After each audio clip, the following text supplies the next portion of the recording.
Hello students, स्वागत है आप सबका हमारे यूट्यूब चैनल पर जिसका नाम है सौरभ क्लासेस फॉर हिस्ट्री। आज मैं बीए सेमेस्टर 1 के बच्चों के लिए पेपर CC2 जो है आपका हिस्ट्री ऑफ झारखंड से एक विषय आप लोगों के समक्ष लेकर आया हूं। आज हमारे अध्ययन का विषय होगा उराव।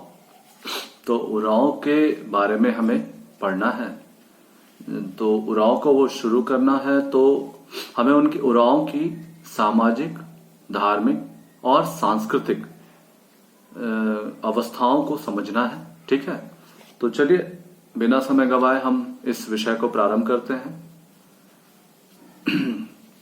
झारखंड की अधिकांश जनसंख्या प्रारंभ से ही यहां रह रही है। यहां के मुंडा एवं उराव जनजातियों के लोगों में पर्याप्त समानता है।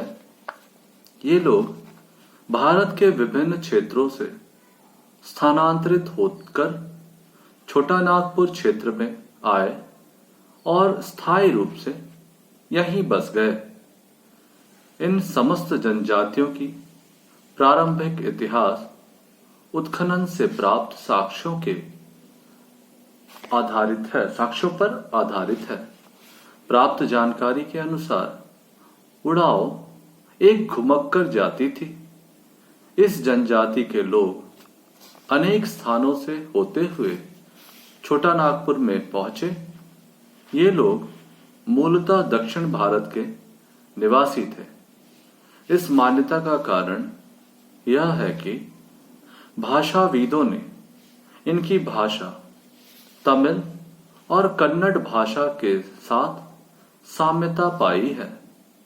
ऐसी भी माना जाता है कि मुंडा व उराव एक साथ उत्तर पश्चिम भारत से चले थे। इन दोनों ही जनजातियों के लोग अपने प्रव्रजन मार्ग में आजमगढ़, हरदिनगढ़, पिपरागढ़ एवं अंततः रोहतासगढ़ का उल्लेख करते हैं।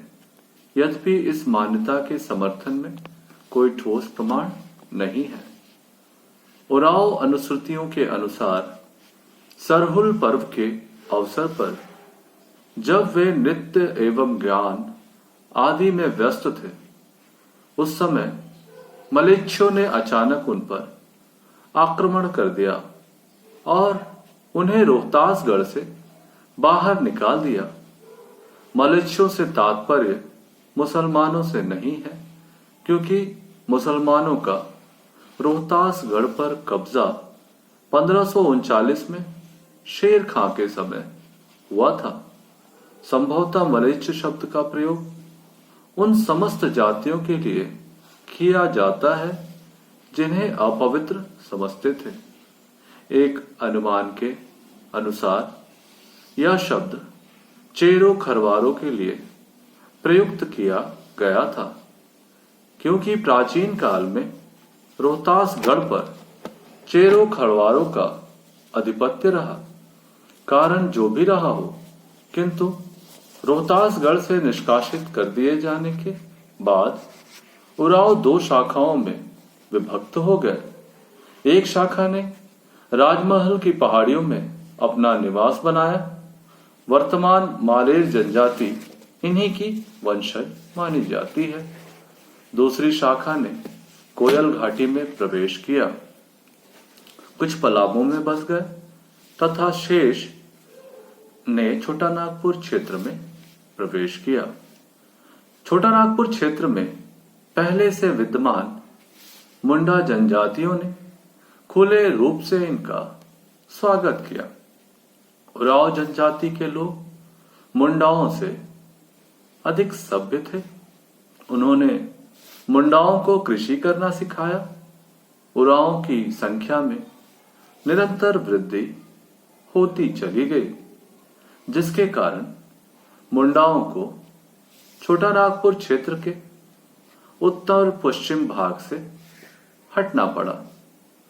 इस तरह से स्पष्ट है कि अधिकांश जनजातियों के समान उराव ने भी झारखंड के छोटा नागपुर क्षेत्र में अपना स्थायी निवास बनाया।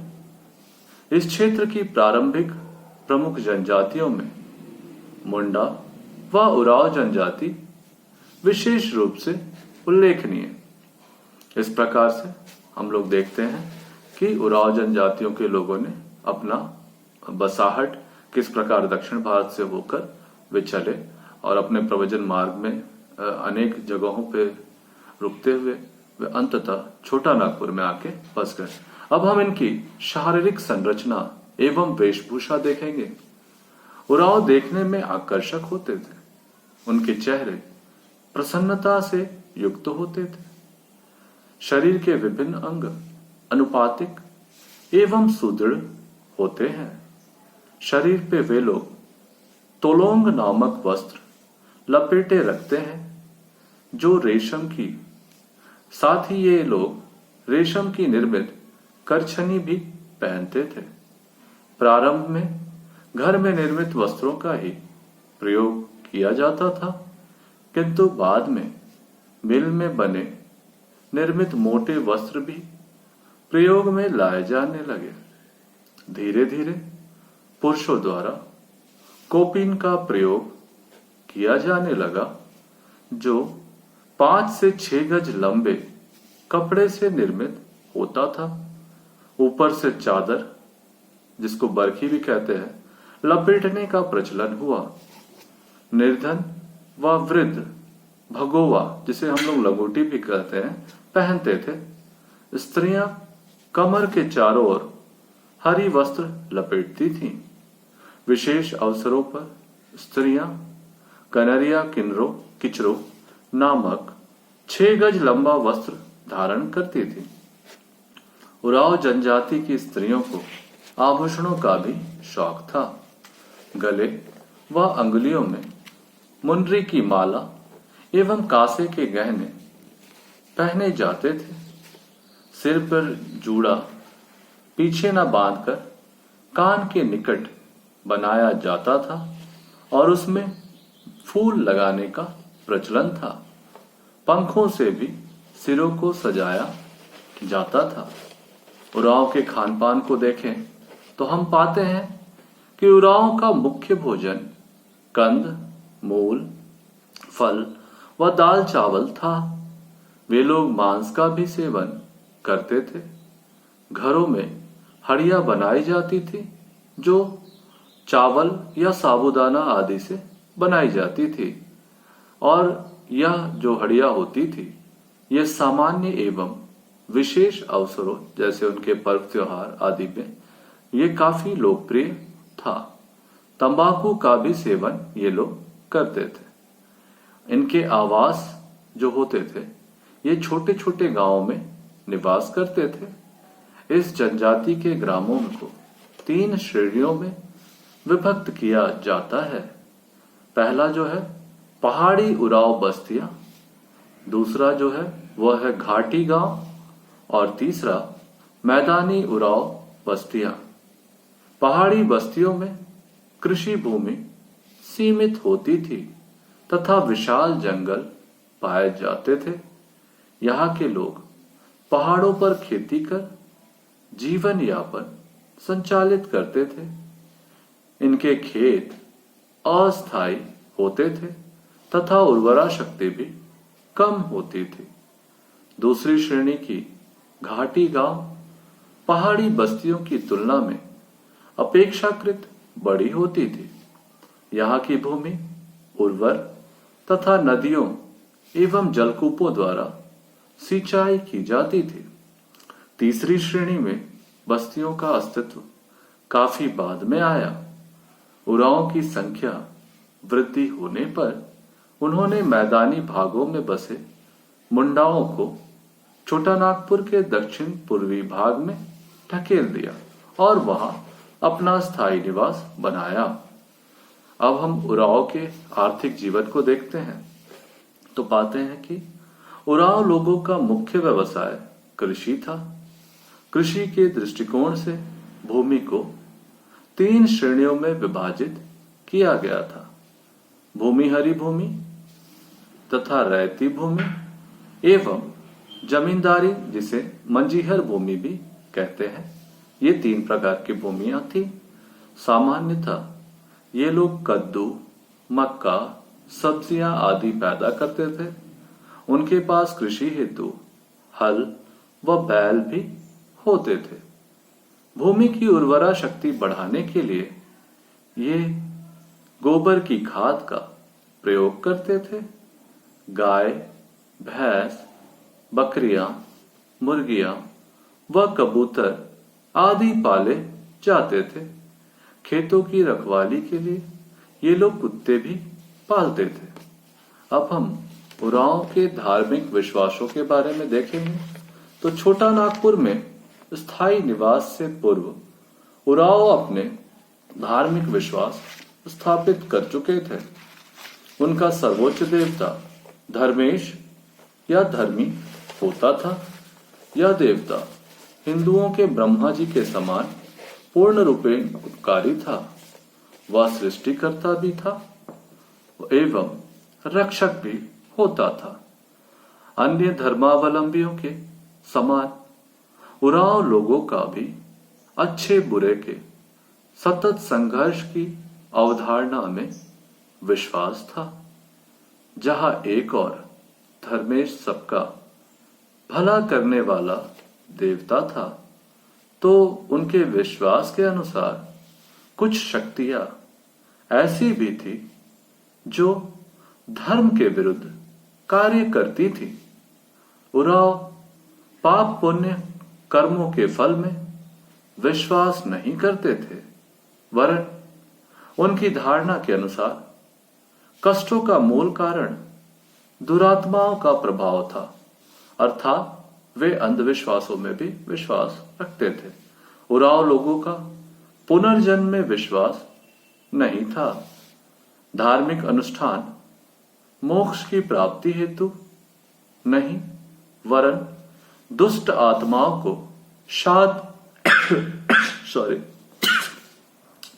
शांत करने के लिए किए जाते थे। उरांव लोग दुष्ट आत्माओं के अतिरिक्त भूतों से भी भय खाते थे। उन्हें संतुष्ट करने के लिए उरांव में बलि चढ़ाने की भी प्रथा थी। कुछ उरांव भगत भी होते थे जो महादेव की पूजा करते थे। उनके घरों में शिव एवं गणेश की कांसे की मूर्तियां पाई जाती थी।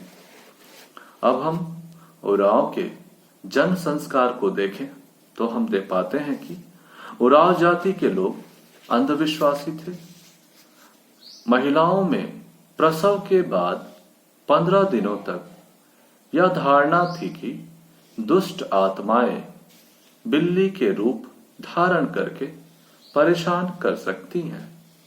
इस कारण 15 दिनों तक प्रसव कक्ष में आग जलाकर रखी जाती थी।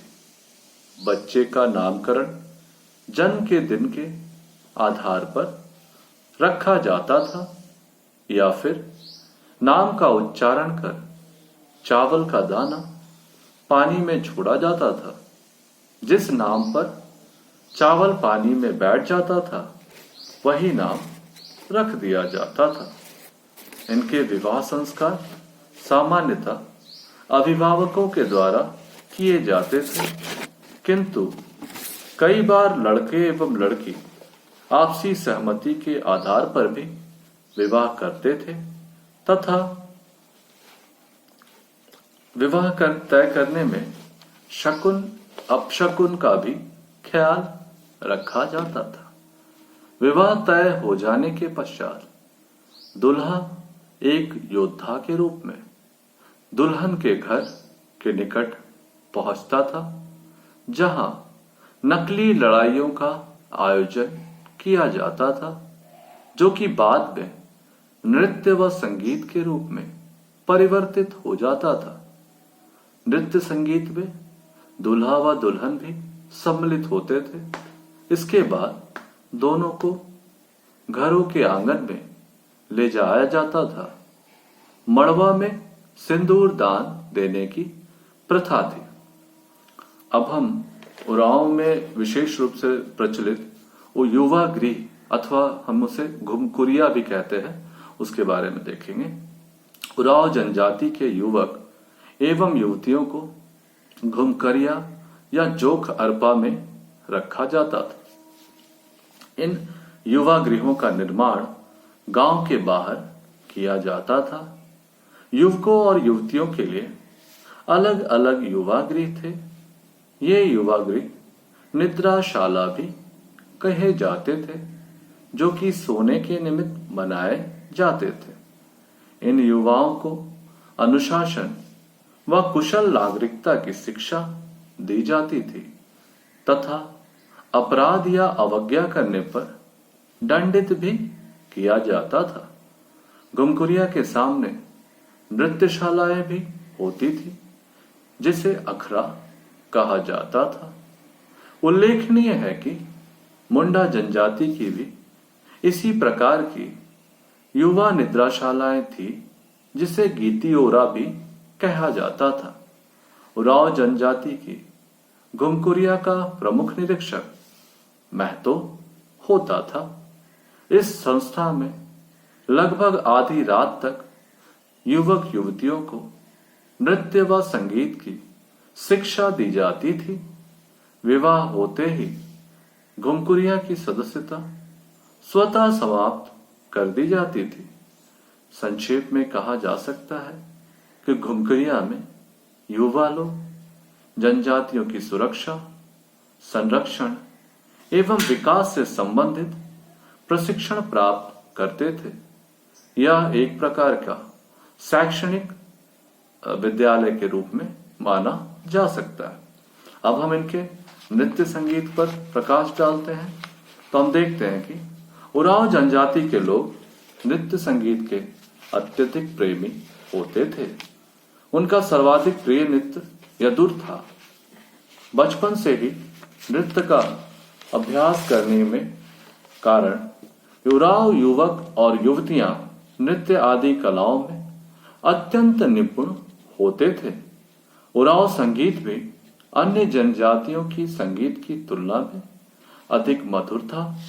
जतरा, जिसे हम लोग मेला भी कहते हैं, पर नृत्य गान का विशेष आयोजन किया जाता था। यह वर्ष की निर्धारित तिथियों को संपन्न किया जाता था। एक दिन पूर्व देवी देवताओं की पूजा करके बलि दी जाती थी। लोग हड़िया पीते थे और नृत्य गान का आयोजन किया जाता था। जतरा का प्रारंभ होने पर युवा जन ढाल व तलवार लेकर आगे आगे चलते थे। इनके पीछे गांव के ध्वज वाहक तथा उनके पीछे नकली बना राजा काठ के घोड़े पर होता था। उसके पीछे नर्तक व नर्तकियां होती थी। सर्वप्रथम खड़िया नृत्य, तदुपरांत अन्य नृत्य किए जाते थे।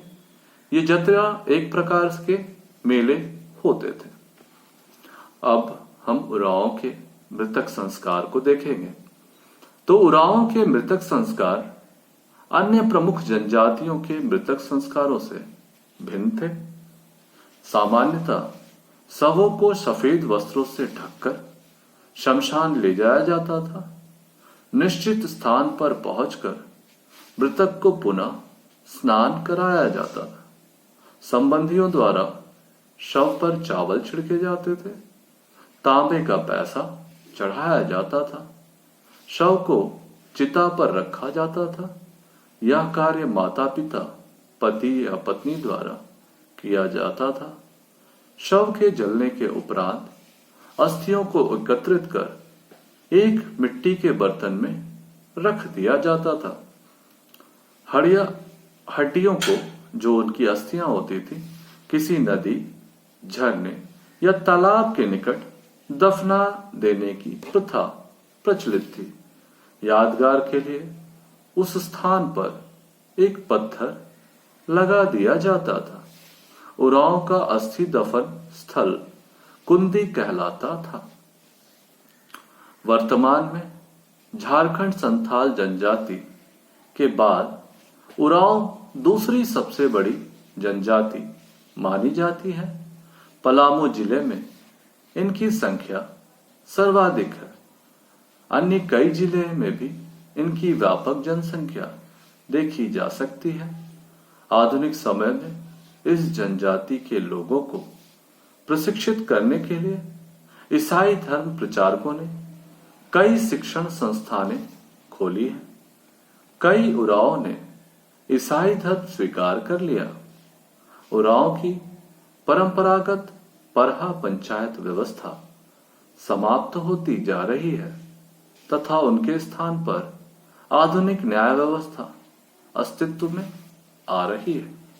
तो कुल मिलाकर हम उरांव की सामाजिक, आर्थिक, सांस्कृतिक और उनके बसावट को देखने के पश्चात निष्कर्ष के तौर पर यह कह सकते हैं कि उरांव, जो कि मूल रूप से भाषाविदों के अनुसार कहा गया है, ये दक्षिण भारत के निवासी थे। ये दक्षिण भारत से होकर चले और ये अनेक मार्गों में होते हुए ये अंततः छोटा नागपुर के क्षेत्र में आकर बस गए, जहां मुंडाओं के साथ उन्होंने सांस्कृतिक समन्वय स्थापित किया और उनके साथ मिलकर ये झारखंड प्रदेश के छोटा नागपुर क्षेत्र में बस गए। इसके पश्चात इन्होंने अपनी सांस्कृतिक पहचान को और भी ज्यादा विस्तृत किया। इनके विभिन्न रीति रिवाज, संस्कार और इनके अर्थव्यवस्था आदि को देखने से यह पता चलता है कि यह अनेक जनजातियों, अन्य सभी जनजातियों में उरांव जनजाति के लोग सर्वाधिक कुशल और योग्य होते थे।